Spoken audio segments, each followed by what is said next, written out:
Parte 2. Se você não viu a parte 1, vai lá. Veja que a parte 1 tá muito boa. Gente, ó, como eu falei pra colocar, aí você vai e coloca na mesa, como eu tinha falado, e fica mexendo desse jeito aqui, que vai dando uma transformaçãozinha nela. Ó, eu coloquei só um pouquinho, ó, e ó a textura. Não tá uma textura de slime, mas vocês vão ver que vai ficar boa. Ó.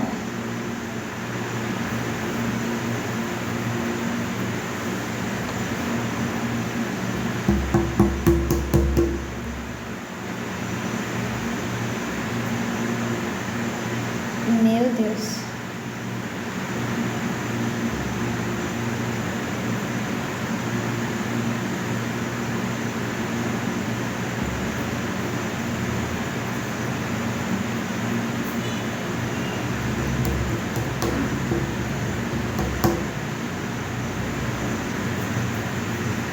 Ó, gente, como tá ficando. E ainda tem esse tantão pra gente fazer, mas esse tantão eu vou misturando, eu acho.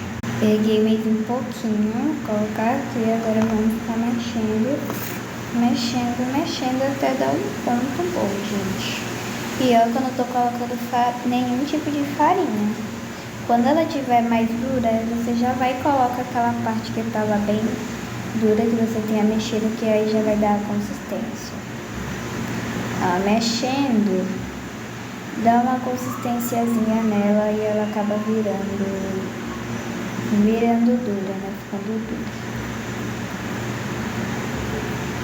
Gente, eu não sei se vai dar certo, mas eu tô tentando, porque uma vez eu já consegui fazer que a massinha ficasse mole. Mas ela ficou numa consistência boa, não ficou grudando, ficou tipo um slime. Mas eu não sei se dessa vez eu vou conseguir de novo, mas vamos tentar, né?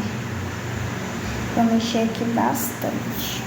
Ó, gente, já tá numa consistência melhor que antes, ó. Não tá mais grudando tanto na mesa, nem tava. Aí a gente vai mexendo. Gente, já tá grudando da minha mão. Ó. Aí tá ficando assim, aí eu vou juntar junto com essa parte que vai ficar uma coisa boa. Vamos colocar aqui dentro e vamos mexer, juntar slime mole, que vai dar uma consistência boa.